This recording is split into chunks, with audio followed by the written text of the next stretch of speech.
Jaime, ano ang gusto mong maging apat in showbiz? Gusto mo ba maging tulad ng daddy mo? Or dramatic actor, sexy actor, action star, ano? Well, tatay ko isang comedy actor. Ayaw ko ma-suffocate bilang makita lang as, ay anak yan ni Andrew Iliana, ay comedy actor lang yan. I wanna expand my skills. Gusto ko gawin lahat. Action, comedy, romance, pag nagka-love team pa ako, siguro, sana.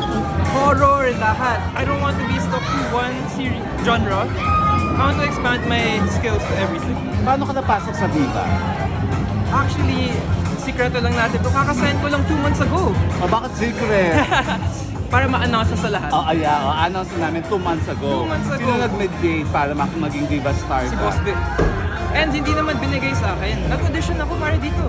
Nag-audition ako, dito siya binigay. Pati din sa Golden Scenery, I audition. Hindi, pero you have a manager. Opo, meron. Sino? Sino? Si Jojo Veloso po. Kay Jojo Veloso pa. Paano mo na-meet si Jojo? Naghahanap po siya ng mga actors, and nung nakilala ko siya, pinagkitawalaan ko siya kasi mabait naman siyang tao. Paano mo nakilala? May scout siya, tapos kinontak ako. Oo. Tapos napunta ako sa kanya, nag-meet kami, nag-align yung mga visions namin, tapos napunta ako kay Boss Vic. Hindi naman. Nag-consult ka ba sa parents? Sorry, nag-consult ka ba sa parents? Oo. Siyempre. Ang sabi nila? Well, hindi ko naman hiningi yung permission nila kasi siyempre adult na ako.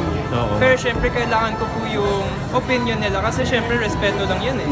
Sila yung nagpalaki sa akin, so siyempre kailangan kong sabihin sa kanila na Mama, Dada, kailangan ko na maging artista. This is my dream.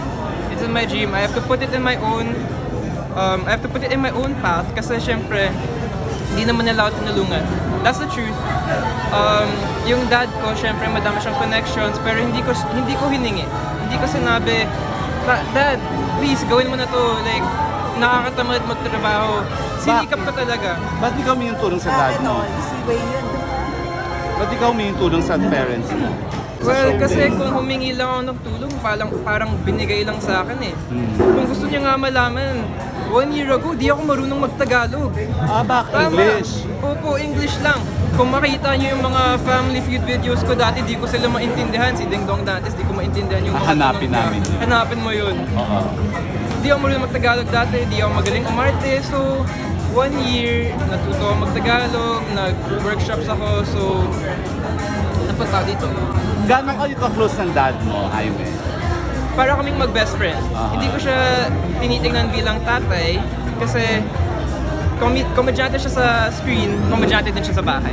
Parang magtropa kami, parang siya yung taong mapupuntahan ko kung nalulungkot ako. Siya nga yung naghahatid sa akin, siya yung naghatid sa akin dito. Wow. Opo. So supportive naman siya and ganun yung relasyon namin. So as a best friend mo nga siya, wala ka bang moment, of course sikat yung mga viral yung mga videos niya, walang moment na dad, okay na yun, tama na, wala kang ganun sa kanya?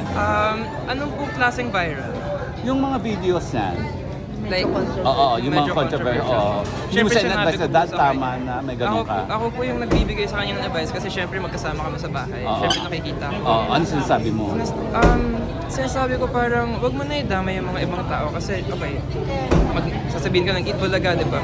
Magkapamilya sila eh. Magkapamilya sila. Matagal na silang magkakilala. So sinabi ko, pwede naman pag-usapan in private kasi syempre, they've known each other for 30 years? 20 more? Mas matanda pa yun kaysa sa akin. Oo. 21 pa lang ako, so sinabi ko sa kanya, like, ayusin niya na kasi syempre, nung baby pa lang ako, sila na yung kasama ko si Tita Pauline Luna, siya nga yung nag-aalaga sa akin lagi.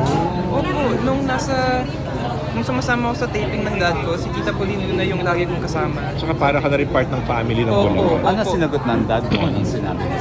Naintindihan niya naman yung sinabi ko sa kanya na some things need to be kept private. Doon siya nagbago. Doon Kaya siya pala medyo tumigil niya na, nagbago. opo, Ikaw dahil pala yan ang sa akin. reason. Dahil yan sa akin.